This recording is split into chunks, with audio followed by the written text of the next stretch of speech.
兄弟们，mini 5到货了啊，刚拿到手的。左手边这个是它的顶配，右手边这个标配。那么我今天就准备来做一个顶配的开箱视频。现在很激动啊，手都有点发抖了。现在打开它啊，看一下，这个很有分量啊，还没看到里面的东西，但是拿在手里很有分量。打开，熟悉的 RCR 再屏控啊。这个就没什么好看的，迷你4 Pro、L3、L3S 的屏控是一样的啊，这个就不用拆了，放一边。先看配件啊，看一下是什么东西。这个里面啊，讲页，首先看到的是讲页，这里应该是有2套吧，我看一下，这是一套再多一对，应该是这个意思。这个是一条 Type-C 线，这个是它的各种贴纸，还有啥的。这个呢？如果没猜错的话，这个就是它的滤镜，看是不是像我说的啊？大概率是滤镜，对，没错，滤镜，看到没有？这个就是它的3个滤镜 ，ND8、ND32 跟 ND128。应该没有了啊，没有了，这个架空的了。再看一下啊，这个是一个管家，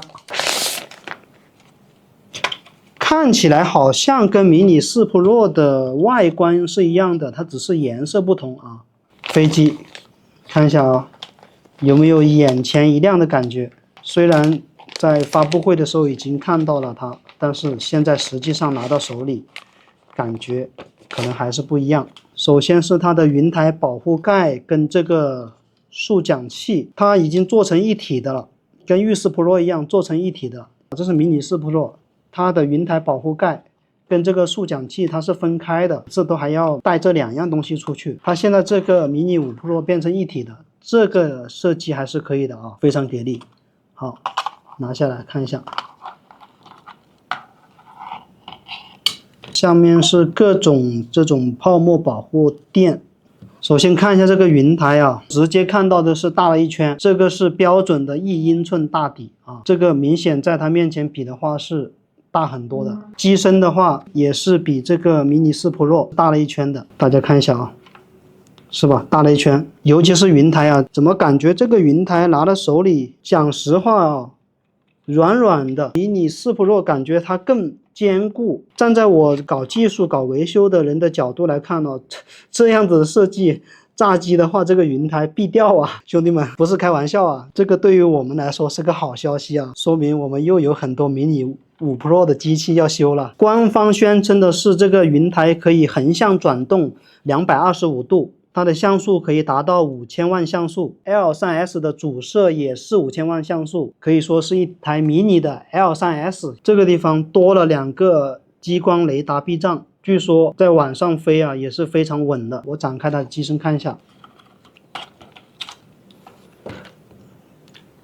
那看到没有？它这个设计跟御4 Pro 一样的，展开机身就马上开机。当然这个设计很多人不喜欢，不喜欢的话呢没关系啊，可以进到设置界面可以关掉的，就是可以关闭掉这个功能。它是有那个可以横滚225度的镜头，这个就可以拍摄跟御4 Pro 一样的盗梦空间的场景。它还有一点比御4 Pro 还要强，哪里呢？就是它的速拍功能，它可以做到无损速拍。御4 Pro 的话呢，它受限于结构，它的速拍角度很有限。这一款迷你5 Pro 它的速拍功能是无损的，这一点它比御4 Pro 都还要强。结合了 L3S， 也结合了御4 Pro 的优点，非常值得称赞的一个地方。终于改变了它万年不变的拧螺丝讲页啊，兄弟们都知道吧？这个拧螺丝，很多人的那个螺丝刀不好啊，直接就拧滑丝了。你看这个设计多好！迷你5 Pro 的电机比这个迷你4 Pro 的电机要厚一些，那么也就说明它的动力更强劲。官方宣称的是可以达到时速68公里啊，迷你的机型都赶上了 L3S， 这个真的是太卷了。网上也有博主已经提前测试过它的抗风，可以抗6级风，也跟 L3S 差不多，这简直是逆天了，真的没有理由不去买它，真的。再看一下它的那电池，我也比较关心它的电池啊。拿出来看一下，把迷你4 Pro 的电池拿出来做一个对比，可以说啊一模一样，除了颜色不同。那我做一个大胆的尝试啊，我直接把这个迷你5 Pro 的电池装到迷你4 Pro 的机器里面看一下行不行得通啊。这个颜色搭配起来怪怪的啊。哎，可以亮灯呢，看到没有？兄弟们见识一下，可以哎，电池能通用，我的天，这个点赞啊！我有迷你3的机器炸机了或者飞丢了，还剩下电池，拿到迷你5 Pro 的机器上面来用，这个点赞，这兼容性做的太棒了。迷你4 Pro 的电池插到迷你5的机器上面，看一下可不可以用啊？你看完美插进去，只是这个颜色嘛，哎，反正在天上飞的无所谓了。开机看看啊，可以通用啊，兄弟们啊，已经提前告诉你们结果了，电池能通用。官方宣称的是它的长续航电池可以续航52分钟，有好几个博主已经测试过了。正常飞的话，也就是30来分钟。搞维修、搞技术的角度来做这个开箱视频啊，所以跟其他博主做的可能就有点不一样。底部是一样的，亚式传感器啊，这里没什么区别。大家发现没有？我还有一个它不一样的地方啊，镜头盖这里啊，像迷你4 Pro 的镜头盖它是可以拧下来的，这个迷你5 Pro 的好像是拧不下来的，可以确定拧不下来的啊。这边是有锁螺丝，应该是锁住了这个镜框，已经提前在网上看过了，它的 UV 滤镜是直接往上面扣的，就不像这个直接拧。这个设计也非常好，为什么呢？像这个迷你4 Pro 每次一炸机，这个镜头盖十有八九必掉，这一回的话它就没办法掉了吧，这个设计可以。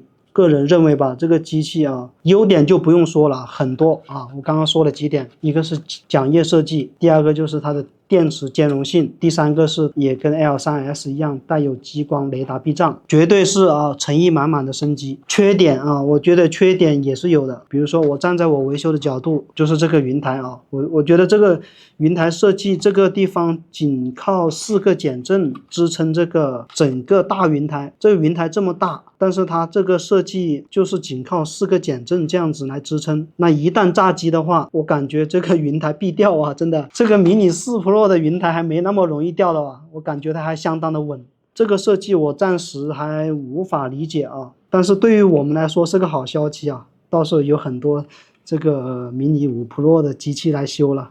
感谢一下大家啊，目前就开箱视频拿到手里，我能找出的缺点就是这一个，剩下的全是优点。今天的拆包视频就先做到这里，下一期啊，我们会对这个迷你5 Pro 进行拆解，希望兄弟们多多关注，感谢。